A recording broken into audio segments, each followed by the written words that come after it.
he built like him too, right? Like he really does physically look like his brother, and then he skates like him. It's a natural tendency in this family, especially for the defenseman. The other big Cole Iserman, first-round pick of the Islanders and one of the prize freshmen in the country this year, 34 and white on the ice for the first time. This is a new-look line for Jay Pandolfo as Harvey comes in from the face-off dot, and his shot was blocked by John Spetz. Then the follow-up is controlled in Green and Quinn Hudson, who are on the ice right now for the Terriers. UConn brings it up ice. Joey Muldowney, San Jose Sharks draft pick, who's off to a good start this year. 4 points in 4 games for Muldowney. Richard plays it around the wall. There's a trigger from the blue line from Trey Scott, which missed the net wide. In behind, LaChance goes to get it. The sophomore captain of the Terriers, Shane LaChance. Two veterans of this league. Capone, who was at Merrimack the last couple of years, transferring into BU. He's a really key piece in the middle of that second line right now with Jack Hughes and Devin Kaplan for a BU team that is one of the youngest teams in the country once again.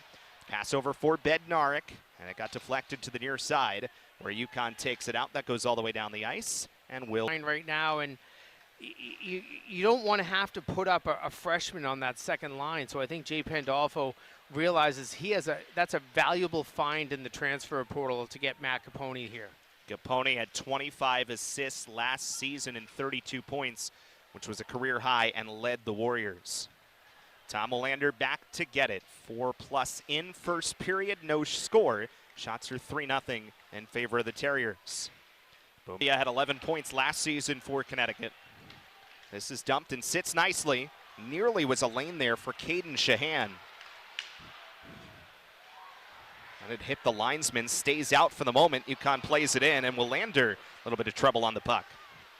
Jay Pandolfo was looking for a better start from his team today. Remember in that game against Union, you have to look beyond the scoreline because the scoreline was 3-0 BU after 1 period, but Jay Pandolfo was very honest postgame, upset with the number of shots they gave up. Boumediene is kicked aside by Heaney. Had a lot of space there to walk in. And now what can Connecticut do with it? As Gardula, another one of these freshmen for UConn. Both teams really happy with their freshman class this year. Muldowney centers at the blue line. Here is Jake Richard. 4 goals, 2 assists to start his season as Sabres draft pick in 2022. Massinio behind, sent right back through, but Kaplan was there to take it away for BU.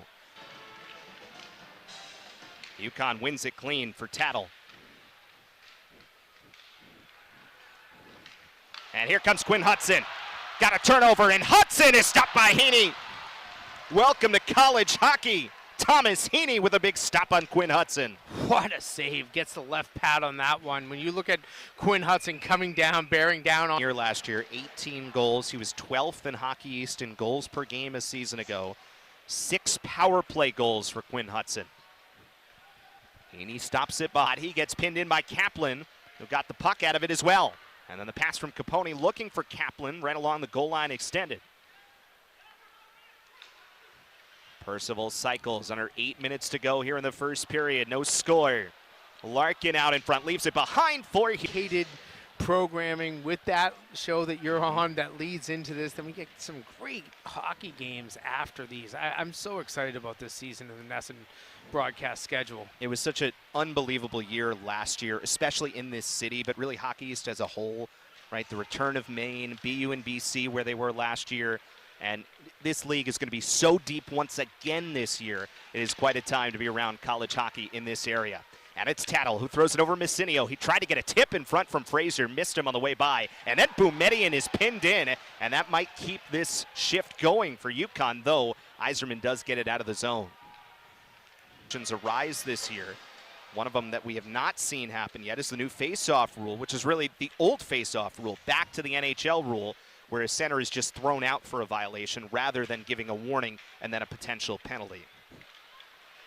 Boy, UConn's done a lot of good work below the goal line in this first period.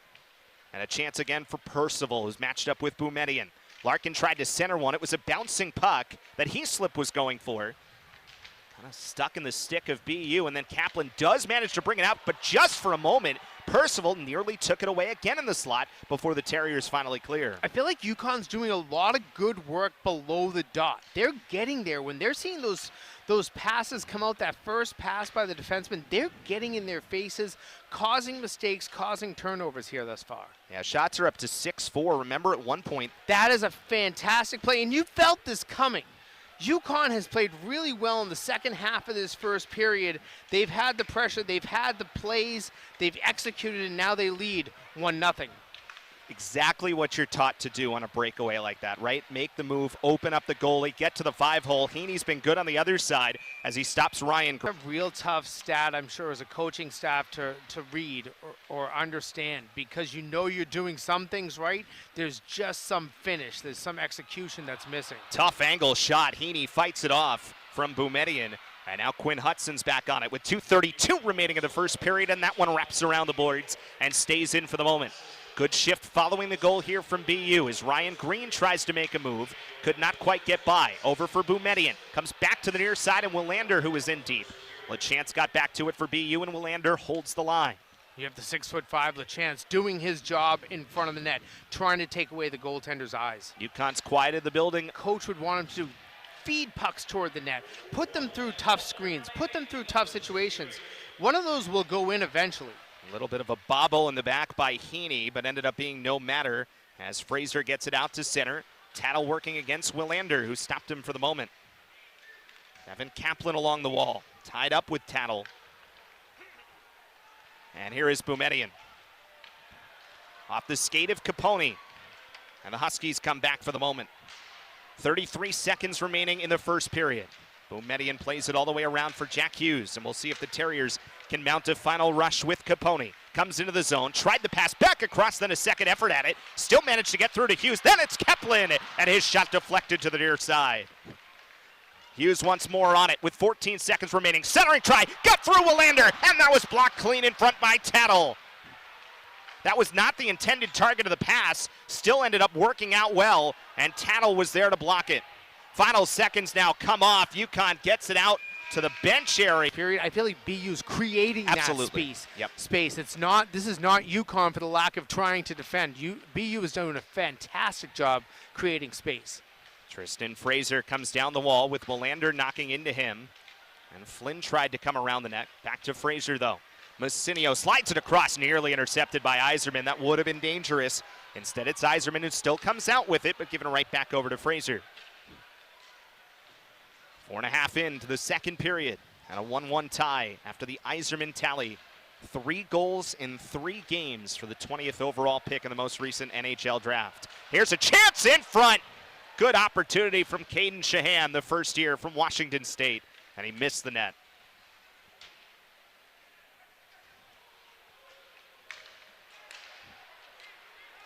Here comes Boumediene. And gives it back over to UConn. Terriers change.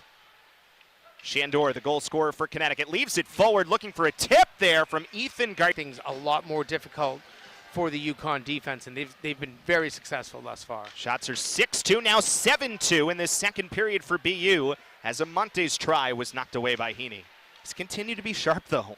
A lot of chances for the Terriers, and they're coming right back in.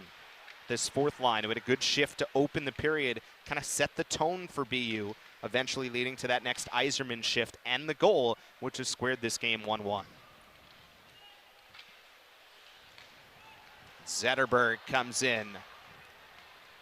Alex Zetterberg tried to get it to the middle of the ice, and it bounces free for Boumediene once more. Terrios. But I want to see the quality attempts. I want to see patience by this power play, making sure that they can move the puck around, get it to where they want to finally get the right shot. Goal line extended over to Shahan, who starts out there. Jan Varia back for Shahan, and once more to number 11 up top. Jan Varia comes near side for Shandor. Walks away from the face-off dot. Throws it down low, looking for Gardula on the goal line. Shahan gets it back over to him. 1:11 remaining on the penalty time, and that's cleared all the way down. The country and around the league during that first intermission, it was a lot of positives for Hockey East. It's been off to a relatively good start to the year. Mertag throws it back in.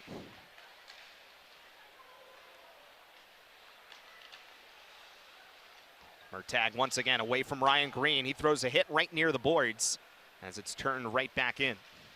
Boumedienne tries to find it. He's been on the ice a lot. Boumedienne, the freshman defender from Sweden. Shane LaChance couldn't quite get it out of the zone. It hit the skate of Spets before Ryan Green brings it out. The Blackhawks draft pick, Ryan Green in his junior season. Kind of pinned on this side of the ice here for a little bit. UConn was changing, almost had too many guys out there. Gustafsson Nyberg over for Janvaria. And icing waved off as Shahan wins the race. Throws it on, and it's tipped out of the zone by Jack Harvey. Guys, and now we'll basically change everyone except LaChance. LaChance just going to get rid of the puck, and the second power play unit's out for BU. 4:48 remaining in the second period. Can't enter the zone here. Jack Hughes now brings it in along the wall. Gets it back as Devin Kaplan can set up for BU. Terriers to work now with Willander, who walks the line. Plays it over Zetterberg, who gives it right back. Willander across for Harvey, trying to get a shot on the ice, and it's deflected up. Have that big body in front of LaChance. You get worried, Yzerman. Like, those are guys that can pull you out of position in a heartbeat. Here's Zetterberg over for Willander. Jack Hughes comes into his spot, over for Zetterberg. Pass was a little bit in front of him. Couldn't get the clean shot on it. Devin Kaplan once more, all the way across for Harvey. There was space there. Now Willander rattles the post.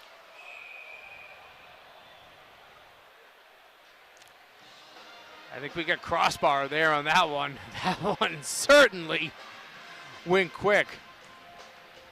As we see that release there and the deflection. So that brings the A couple of times now. What an impressive coach she is. And she understands this game very well. She's going to do some great things here at Boston University. And Terriers are off to a good start. They beat Maine earlier today on this ice, 2-1. They'll play game 2 tomorrow, 3 o'clock, right here from Agganis Arena. As you talked about, they're playing at Agganis the first semester with the renovations to Walter Brown Arena. And then we'll get back there scheduled in 2025. Exciting all around, as you said, this campus. So a chance here from Amante, who throws it right down low. Sabota walks to the net and scores!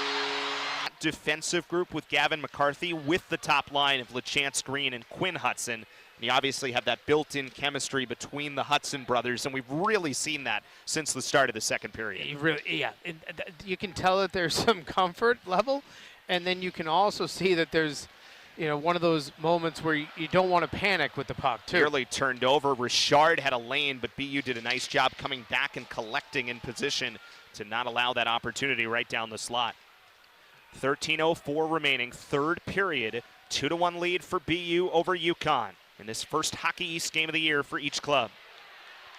Still in with Whitcomb tied up with Willander on the near side boards, and they get a couple of jabs in each as the puck is out to center ice. Yeah, Whitcomb has to be careful. Don't do anything that would give yourself a penalty at this point in the game. Remember, when these two teams played last year, there were a lot of penalties. BU had a lot of penalties in their first game earlier this year. 2 game misconducts against Holy Cross, but it has been not a theme of this game. Just 1 penalty taken each way. Boumedienne with Flynn in behind. Gets it back to the point as UConn works around. Thomas Massinio throws it to the slot. There was a deflection there, a high deflection from Fraser, but it didn't have all the momentum on it by the time it got to Karan. UConn comes away. Boy, Tattle did a nice job. Somebody that certainly is worthy of a lot of minutes right now for UConn.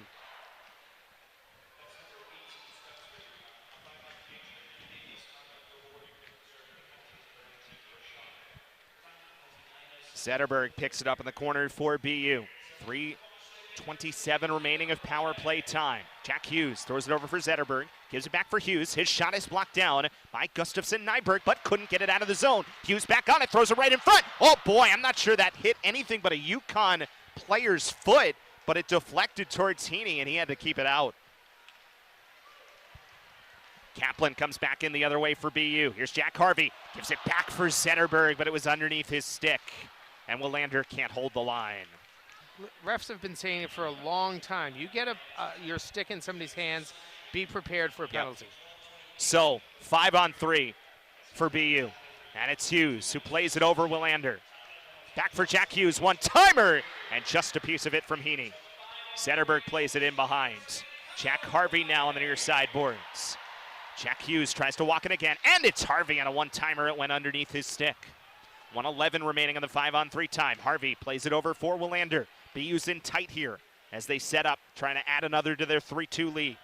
Jack Hughes on the near face-off dot with Mancinio the closest to him, and Hughes comes in. That's loose in front. Still on a BU stick for Harvey. Plays it over for Devin Kaplan. He waits and shoots and missed wide. Hughes back on it for Harvey. He walks in with help.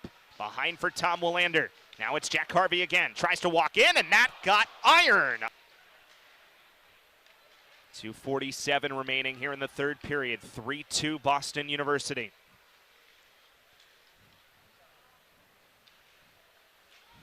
Kaplan back to it with 16 seconds remaining on the 4-on-4. And Willander comes back in. Tom Willander in deep. The defenseman back for Kaplan, who's in his spot. Kaplan waiting. And plays the softball to Jack Hughes in behind. 4-on-4 expires with 2:19 to go. Willander wide open, he scores! Tom Willander with his first of the year, and BU back up by 2.